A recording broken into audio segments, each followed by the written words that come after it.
وردادكو سعيد عبد الله دني من نبعده دادكو من نبع سعيد عبد الله دني دي دادكو وحن عبي فرولي دشيسا نعبيين انا رنتي دي شيء عيسى محمود دادكو سعيد عبد الله دني من نبع سعيد waa leelo qadar way ilaahay loo soo umada u soo diray way laakiin dadku yeen naceen war waxaan odayaan dhashiisa naceen dadku adeer macaan waxaan umada ka hor leexiya ad maalin walba dadku aad umada soo ristaajinaysaan hada Saciid Cabdullaahi Dani go'aan wuxuu ku gaaray saxara leey saxaro qori dheer baa la saga tira Saciid Cabdullaahi Dani hada wuxuu go'aan ku gaaray in faroole iyo ciyaalkiisa uu qori dheer inta qori dheer leeg inuu saga qabto go'aan laakiin wax walba soo baxa aniga hal aysiyo wax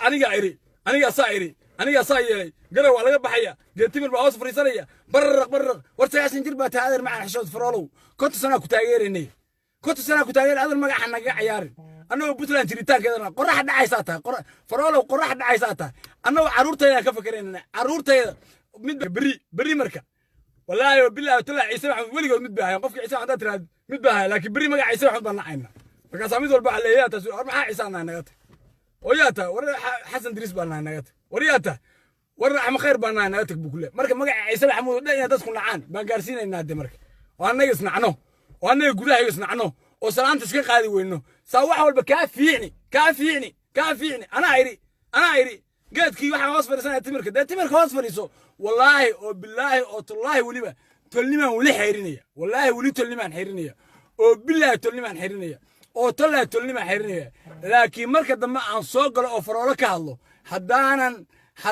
Ciise Maxamuud nabar xaaraan idinkaga dhigin baa ku yiri meesha ay ka taabtay ay ka taabtay iska go odayga tuuga ciyaalkiisu bal odaygaas maalin walba waxa ka deglaada Puntland walaada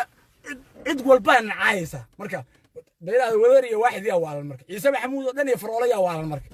bal Ciise Maxamuud oo dhan oo faroolo yaa waalan bal qof Ciise Maxamuud maanta faroolo faa'iido ku qaban aniga isoo qabtay dama jira adeer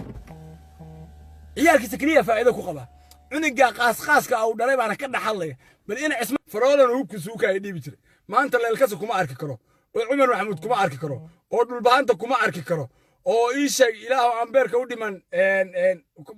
fiir dhulbaanta kuma arki karo oo warsangali kuma arki karo oo Xuseen Maxamuud kuma arki karaan oo Umar Maxamuud kuma arki karaan oo kaskiiqaba kuma arki karo oo leelkaas kuma arki karo oo jambeel kuma arki karto qabiilada Puntland degan oo idil Ciise Maxamuud arki karaan Ciise Maxamuud marka bal faa'iidada aad intaasoo umada idiin nacday waa odayga dartiis isaga ciyaalkiisu meel walba ka caytamayaan bal ilaahay baa idinku dhaari waxa ku qabtaan aniga ii sheegay marka maanta ana 9 sano taageeri ana 9 sano taageeri ilma farool umada ilaahay oo dhan ma ku kala dhiman laakiin maanta midana garow waa ka saaraya taasar wax la aqbali kara ma